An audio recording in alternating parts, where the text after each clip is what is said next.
Hello guys, നമുക്കറിയാം അല്ലേ, നമ്മുടെ വീടുകളിൽ അല്ലെങ്കിൽ നമ്മുടെ മുറികളിലൊക്കെ ചില തരത്തിലുള്ള സസ്യങ്ങൾ നമ്മൾ വെച്ച് പിടിപ്പിക്കാറുണ്ട്. എന്തിനെങ്കിലുമൊക്കെ ആവശ്യത്തിനായിരിക്കും. അപ്പൊ ഈ ബെഡ്റൂമിൽ ഇങ്ങനെ ചെടി വെച്ച് പിടിപ്പിക്കുന്നത് നല്ലതാണോ ചീത്തയാണോ എന്ന് നമുക്കൊന്ന് നോക്കിയാലോ. അപ്പൊ നമുക്ക് കുറച്ച് ആൾക്കാരോട് അവരുടെ അഭിപ്രായം എന്താണെന്ന് നോക്കാം. എന്നിട്ട് ഏറ്റവും അവസാനം ഇതിന്റെ പിന്നിലുള്ള കാര്യങ്ങൾ മിസ് പറഞ്ഞുതരാം. ഓക്കെ അല്ലേ?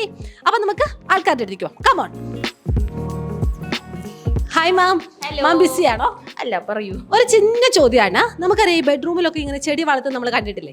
അപ്പൊ അതിനോട് മാമിന്റെ അഭിപ്രായം എന്താണ്? അത് നല്ലതാണോ ചീത്തയാണോ എന്ന് മാത്രം ഒന്ന് പറഞ്ഞാൽ യെസ് ഓർ നോ മാത്രം. ബെഡ്റൂമിന്റെ ഉള്ളിൽ ചെടി വളർത്തുന്നത് നല്ലതാണ്. ഇൻഡോർ പ്ലാന്റ്സ് ആണെങ്കിൽ വളർത്താം.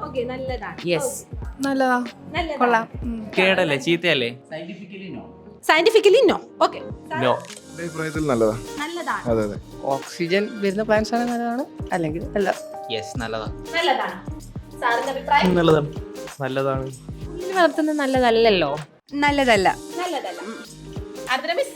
എനിക്ക് മോശമൊന്നും വന്നിട്ടില്ല, അതുകൊണ്ട് ശ്ശോ, എനിക്ക് മോശമൊന്നും വന്നിട്ടില്ല. അപ്പൊ വീട്ടിലുണ്ടല്ലേ ഓൾറെഡി. ചില ചെടികൾ വളർത്താം, ചിലത് പറ്റില്ല.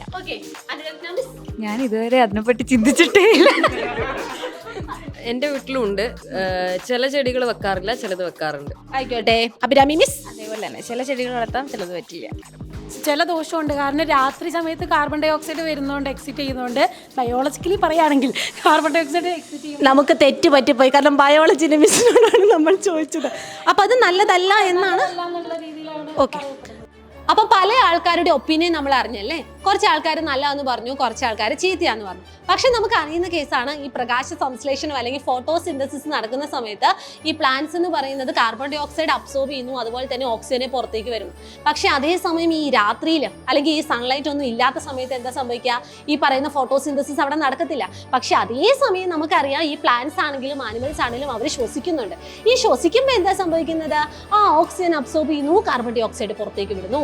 അപ്പൊ നമ്മളിങ്ങനെ ബെഡ്റൂമിലൊക്കെ കുറെ പ്ലാന്റ്സ് ഒക്കെ വെച്ച് പിടിപ്പിക്കുന്ന സമയത്ത് ഈ പ്ലാന്റ്സ് ആണെങ്കിലും അല്ലെങ്കിൽ ആ ബെഡ്റൂമിലുള്ള നമ്മളാണെങ്കിലും ഈ ധാരാളം കാർബൺ ഡൈ ഓക്സൈഡ് പുറത്തേക്ക് വിടുന്നില്ലേ? അതായത് ആ റൂമിൽ കാർബൺ ഡൈ ഓക്സൈഡിന്റെ അളവ് വളരെ കൂടുതലാണ്. അങ്ങനെയാണെങ്കിൽ ഇനി നിങ്ങൾക്ക് അതിന്റെ ഉത്തരം ഈസി ആയിട്ട് പറയാൻ പറ്റില്ലേ? കാർബൺ ഡൈ ഓക്സൈഡിന്റെ അളവ് കൂടിയാൽ നമ്മുടെ ശരീരത്തിന് നല്ലതല്ല അല്ലേ? അപ്പം മക്കളെല്ലാവരും എന്ത് ചെയ്യുക? നമ്മുടെ ബെഡ്റൂമിലൊക്കെ അളവിലധികം സസ്യങ്ങൾ വെച്ച് പിടിപ്പിക്കാതിരിക്കാൻ ശ്രമിക്കുക കേട്ടോ. അപ്പൊ ഇതുപോലെ കുഞ്ഞു കുഞ്ഞു ഇൻഫോർമേറ്റീവായ ചോദ്യങ്ങളുമായിട്ട് മിസ്സിന് അടുത്ത ദിവസം വരാം. അപ്പൊ അതുവരെ എല്ലാവരും ഹാപ്പി ആയിട്ടിരിക്കാൻ. നമുക്ക് നെക്സ്റ്റ് ഡേ കാണാം. Bye bye.